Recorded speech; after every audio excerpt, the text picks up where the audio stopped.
Good artists copy, great artists steal. This is a quote that is often attributed to Pablo Picasso. Now, did you know that Pablo Picasso created 150,000 pieces of artwork in his lifetime? That number is absolutely insane. Think about how much art he was producing. Now, to be fair, quite a lot of that percentage was prints. So I don't know exactly what went into the prints, if he was doing them by hand or if it was if it was printed or how it was actually done. But 150,000 pieces of artwork is insane. I don't even know how old he was when he died, but let's say he had 60 years of doing art.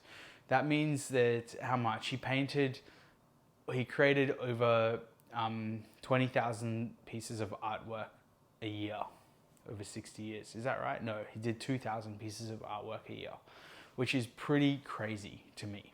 Now, going back to the quote, good artists copy, great artists steal, what can we steal from Pablo Picasso's ability to create 150,000 pieces of artwork over his lifetime?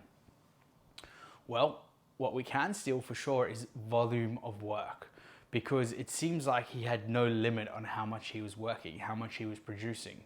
Whereas in this modern age, people are taking, some people take 2 hours to craft the perfect email, or they take a whole day of work to get something done.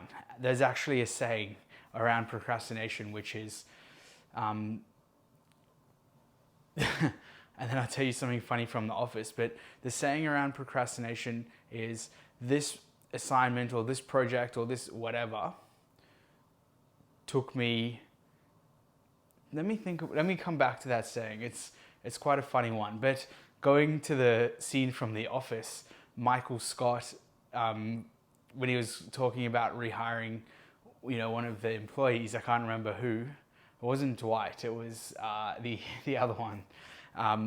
He basically said he said he's a lazy employee. Work that took him. He said work that took me a whole day to do, he was doing in only 3 hours. Basically saying, he was lazy. He did the work so quickly, right? He wasn't efficient.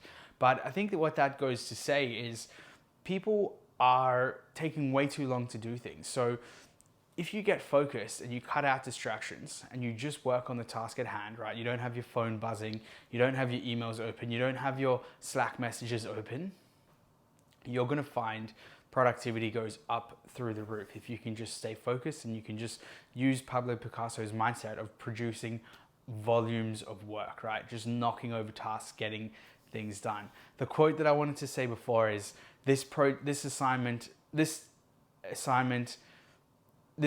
assignment took me 10 hours to do, and this 10-hour assignment took me 10 weeks to do.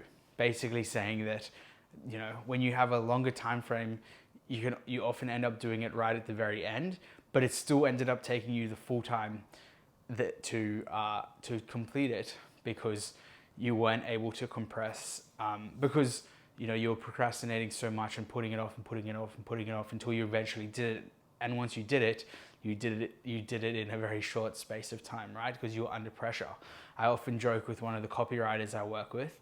He often says deadline mode is where he gets things done. And it's basically when things are due, you kind of pump it out.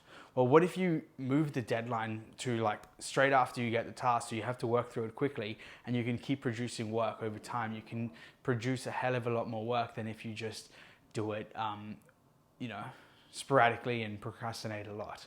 So not the best articulation in a video, so I do apologize for that, but I hope you got the message and the point that I'm trying to make. I'm not going to reshoot this because it's late at night and I got to go to bed, and my objective here is just to get the video out for the day. Maybe I'll re-record this at a later stage, but for now this is going public. If you understood the message, write yes in the chat and put in the comment below an example of something that took you way longer than it should have because you were procrastinating. We don't really like to admit we procrastinate, do we?